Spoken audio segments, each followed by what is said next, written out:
السلام علیکم ناظرین، میں آپ کا میزبان محمد شمس اللہ کا فراز فیضی ایک بار پھر نئے بلاگ کے ساتھ حاضر ہوں۔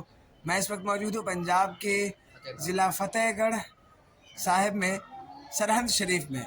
اس سلسلے نقشبندیہ کے بہت ہی پائے کی بزرگ حضرت شیخ احمد سرہندی المعروف مجدد الفسانی رحمۃ اللہ تعالیٰ علیہ کی بارگاہ میں، اور انشاءاللہ عز و جل آج ہم آپ کو بارگاہ مجدد الفسانی کی زیارت کرائیں گے، اور آپ پوری ویڈیو میں ہمارے ساتھ بنے رہیں۔ چینل پر نئے ہوں تو سبسکرائب کر دیں۔ ہمارے چینل کا نام ہے فراز فیضی آفیشیل۔ بیل آئیکن کو دبا دیں کہ آپ کو ہر ویڈیو کی نوٹیفیکیشن ملتی رہے۔ بنے رہیں پوری ویڈیو میں۔ حاضر ہوا میں شیخ مجدد کی لحد پر، حاضر ہوا میں شیخ مجدد کی لحد پر، وہ خاک کہ ہے زیر فلک مطلع انوار۔ اس خاک کے ذروں سے ہے شرمندہ ستارے، اس خاک کے ذروں سے ہے شرمندہ ستارے، اس خاک میں پوشیدہ ہے وہ صاحب اسرار۔ گردن نہ جھکی جس کی جہانگیر کے آگے، گردن نہ جھکی جس کی جہانگیر کے آگے، جس کے نفس گرم سے ہے گرمی احرار۔ وہ ہند میں سرمایہ ملت کا نگہبان، وہ ہند میں سرمایہ ملت کا نگہبان، اللہ نے بر وقت کیا جس کو خبردار۔ ناظرین کرام، یہ وہ خراج عقیدت ہے جو شاعر مشرق علامہ ڈاکٹر اقبال نے حضرت مجدد الفسانی کی بارگاہ عالیہ میں پیش کی تھی۔ آج ہم موجود ہیں انہی عظیم المرتبت بزرگ ہستی کی بارگاہ مقدسہ میں۔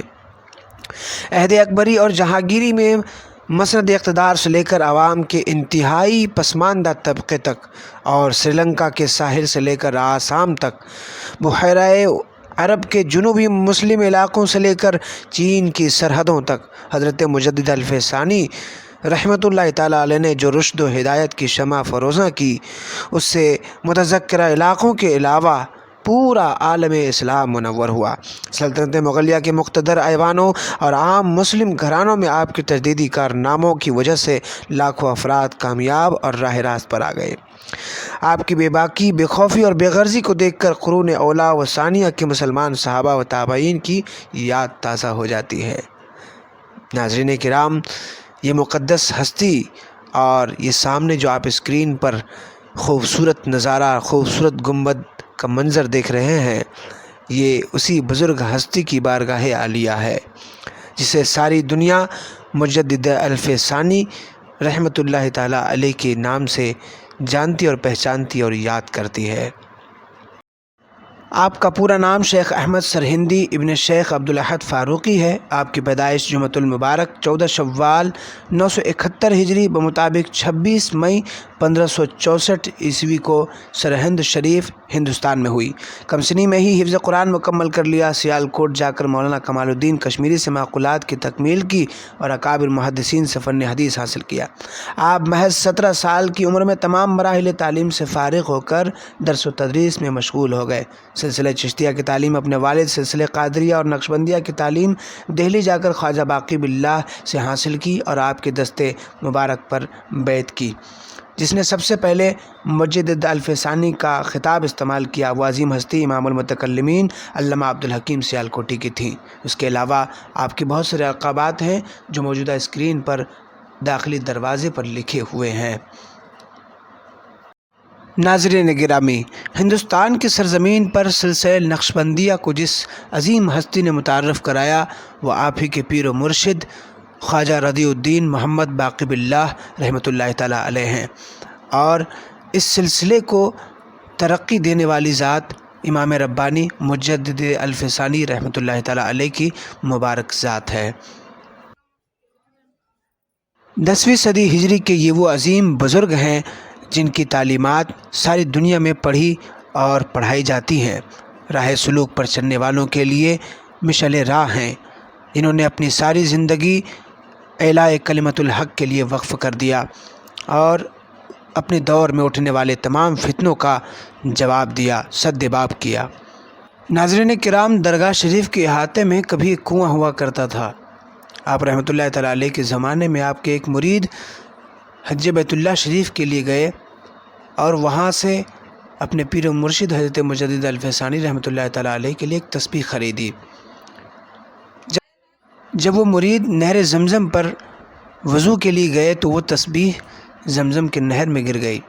واپسی پر حضرت مجدد الفسانی رحمۃ اللہ تعالیٰ علیہ نے جب آپ سے دریافت کیا تو آپ کو یاد آیا کہ وہ تسبیح تو نہر زمزم میں گر گئی ہے۔ آپ رحمۃ اللہ تعالیٰ علیہ نے فرمایا کہ اس کنویں میں ڈول ڈالو۔ جب ڈول ڈالا گیا تو وہ تسبیح جو نہر زمزم میں گری تھی ڈول کے ساتھ کنویں سے باہر آ گئی۔ جب سے آپ کی اس کرامت کا ظہور ہوا اس وقت سے ہی اس کنویں کا پانی لوگ پی کر شفا یاب ہونے لگے اور اس کنویں کو زمزم کے کنویں کے طور پر یاد کیا جانے لگا۔ وہ کہتے ہیں نا کہ اللہ والوں سے جو چیز نسبت حاصل کر لے وہ ممتاز ہو جایا کرتی ہے۔ الحمدللہ ہمارا یہ عقیدہ ہے کہ جو چیزیں اللہ والوں سے جڑ جاتی ہیں اور اللہ کے ولیوں سے ان کو نسبت ہو جاتی ہے وہ شے ہمیشہ کے لیے ممتاز ہو جایا کرتی ہے۔ یہ مبارک بارگاہ اور یہ نظارہ آپ کی مزار مقدس کے اندرونی حصے کا ہے۔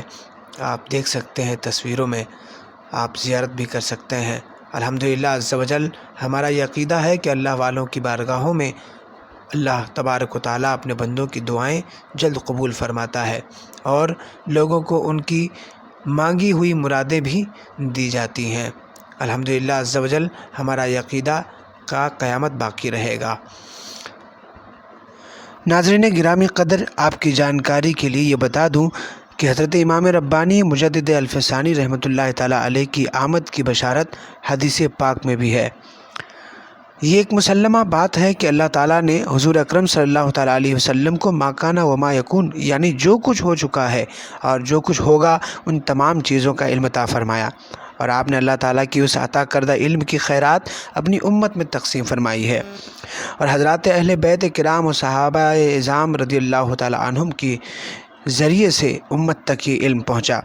حضور اکرم صلی اللہ تعالیٰ علیہ وسلم نے اپنے فرامین کے ذریعے جہاں اور چیزوں کی خبر دی ہیں وہیں حضرت امام ربانی مجدد الفسانی حضرت شیخ احمد سرہندی فاروقی رحمۃ اللہ تعالیٰ علیہ کی آمد کی بشارت بھی عطا فرمائی۔ چنانچہ جمع الجوامع حلیۃ الاولیاء اور کنز العمال میں روایت ہے، حضرت عبد الرحمن بن یزید بن جابر رضی اللہ تعالیٰ عنہ سے روایت ہے، آپ نے فرمایا کہ ہمیں یہ روایت پہنچی ہے کہ حضرت نبی اکرم صلی اللہ تعالیٰ علیہ وسلم نے ارشاد فرمایا، میری امت میں ایک ایسا شخص ہوگا جس کو صلہ یعنی مخلوق کو خالق سے جوڑنے والا کہا جائے گا، اس کی شفاعت سے بے شمار افراد جنت میں داخل ہوں گے۔ سبحان اللہ۔ حدیث شریف میں حضرت مجدد الفسانی رحمۃ اللہ تعالیٰ علیہ کی وجود مسعود کی طرف اشارہ ہے۔ امت کے اکابر علماء نے آپ کو اس حدیث شریف کا مصداق قرار دیا، اور خود حضرت امام ربانی رحمۃ اللہ تعالیٰ علیہ نے فرمایا، الحمدللہ الذی جعلنی الصلہ، یعنی تمام تعریف اس خدا کے لیے ہے جس نے مجھے دو سمندروں کو ملانے والا اور دو گروہوں میں صلح کرانے والا بنایا ہے، اور درود و سلام ہو ہمارے آقا حضرت محمد مصطفیٰ صلی اللہ علیہ وسلم پر جو ساری مخلوق میں سب سے افضل ہیں، اور تمام انبیاء کرام و ملائک پر بھی درود و سلام ہو۔ دیکھیے مکتوبات امام ربانی دفتر دوم مکتوب نمبر 6۔ حضرت مجدد الفسانی رحمۃ اللہ تعالیٰ علیہ نے جن دو سمندروں کا ذکر فرمایا ہے ان سے شریعت اور طریقت کے سمندر مراد ہیں، اور دو گروہوں سے علماء اور صوفیہ اس کے علاوہ حضور غوث پاک رحمۃ اللہ تعالیٰ علیہ اور دیگر اولیاء اعظام نے بھی آپ کی آمد کی بشارت دی اور آپ کی آمد کی خوشخبری سنائی۔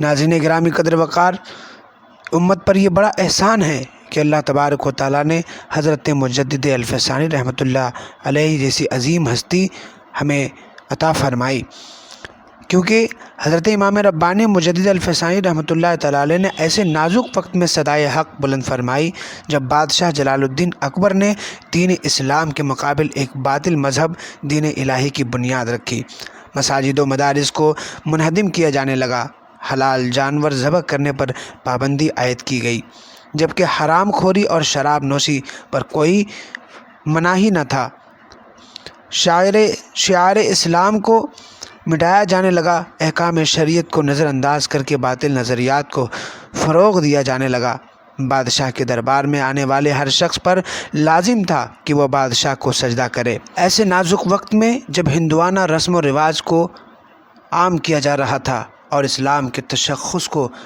برباد کیا جا رہا تھا، حضرت مجدد الفسانی رحمۃ اللہ تعالیٰ علیہ بھرپور طاقت کے ساتھ کھڑے ہوئے اور ان تمام کا سدباب کیا۔ مغل بادشاہ جہانگیر کے دربار میں جب آپ نے سجدہ تعظیمی سے انکار کیا تو وجہ پوچھی گئی تو آپ رحمۃ اللہ تعالیٰ علیہ نے برملا فرمایا کہ سجدہ اللہ کے علاوہ کسی اور کے لیے جائز نہیں ہے، یہ اللہ کا حق ہے جو اس کے کسی بندے کو نہیں دیا جا سکتا، جس کی وجہ سے آپ رحمۃ اللہ تعالیٰ علیہ کو گوالیار کے قلعے میں نظر بند کر دیا گیا۔ آپ رحمۃ اللہ علیہ نے وہاں بھی تبلیغ دین شروع کر دی اور بہت سے غیر مسلمان ہو گئے، بہت سے تو اللہ والے ہو گئے۔ یہی نہیں بلکہ آپ کی کرامتوں کا بھی ظہور ہونے لگا۔ آپ رحمۃ اللہ تعالیٰ علیہ ہر جمعہ کی نماز قید و بند سے باہر آ کر پڑھتے اور کسی کی نظر آپ کو نہ دیکھ سکتی۔ جب یہ بار بار یہ کرامت مغل بادشاہ جہانگیر نے دیکھی تو آپ کو احساس ہو گیا اور انہوں نے آپ کو قید سے رہا کر دیا۔ کسی شاعر نے کیا خوب کہا ہے، نگاہ ولی میں وہ تاثیر دیکھی، نگاہ ولی میں وہ تاثیر دیکھی، بدلتی ہزاروں کی تقدیر دیکھی۔ یہ وہ اللہ والے ہیں جو ہر حال میں اعلاء کلمت الحق کے لیے ہمیشہ ڈٹ کر کھڑے رہے ہیں۔ اللہ تعالیٰ سے دعا کیجیے کہ اللہ تعالیٰ ہمیں بھی ان کی جیسی استقامت عطا فرمائے۔ آپ کی مبارک ذات وہ ذات ہے جن کے وجود مسعود سے ساری دنیا فیض یاب ہو رہی ہے۔ یہ خوبصورت منظر اسی بزرگ ہستی کی بارگاہ مقدسہ کا ہے۔ گرامی قدر ناظرین کرام، علامہ اقبال کے نزدیک ہندوستان میں جن اولیاء کرام نے اسلام کی تبلیغ کو عملی جامہ پہنایا ان میں آپ کا نام سر فہرست ہے۔ علامہ اقبال کو آپ سے دلی عقیدت تھی، جس کا اندازہ اس بات سے لگایا جا سکتا ہے کہ 1924 میں علامہ اقبال آپ کے مزار پر حاضر ہوئے، جہاں انہوں نے بیٹے کے لیے دعا کی جو اللہ تعالیٰ نے قبول فرمائی۔ سبحان اللہ۔ اپنی اس منت کو پورا کرنے کی غرض سے علامہ اقبال نے جاوید اقبال کے ساتھ دوبارہ 1934 میں آپ کے مزار پر حاضر دی۔ اقبال نے بال جبریل کے نظم پنجاب کے پیرزادوں سے کے عنوان سے آپ کی شخصیت کو اجاگر کیا ہے۔ اس کے علاوہ اپنی شاعری اور نثر دونوں میں آپ کے افکار کی ترجمانی کی ہے۔ آپ کا مزار سرہند بھارت میں ہے جو اسکرین پر آپ دیکھ رہے ہیں۔ علامہ اقبال ہی کے ان اشعار کے ساتھ اپنے ویڈیو کو اختتام تک پہنچاتا ہوں۔ حاضر ہوا میں شیخ مجدد کی لحد پر، وہ خاک کہ ہے زیر فلک مطلع انوار، اس خاک کے ذروں سے ہے شرمندہ ستارے، اس خاک میں پوشیدہ ہے وہ صاحب اسرار، گردن نہ جھکی جس کی جہانگیر کے آگے، جس کے نفس گرم سے ہے گرمی احرار، وہ ہند میں سرمایہ ملت کا نگہبان، اللہ نے بر وقت کیا جس کو خبردار۔ اللہ پاک سے دعا ہے اللہ پاک آپ رحمۃ اللہ تعالیٰ علیہ کی مرقد انور پر رحمت و نور کی بارش فرمائے، اور جتنے بھی ناظرین اس ویڈیو کو دیکھ رہے ہیں اللہ پاک ان سب کو اس بارگاہ مقدس کی حاضری نصیب فرمائے اور ان کے صدقے میں ہم سب کی مغفرت و نجات فرمائے۔ آج کی اس ویڈیو میں اتنا ہی، امید ہے آپ کو ویڈیو پسند آئی ہوگی۔ اگر پسند آئی ہو لائک شیئر کمنٹ کریں اور چینل پر نئے ہوں تو سبسکرائب کر دیں۔ السلام علیکم۔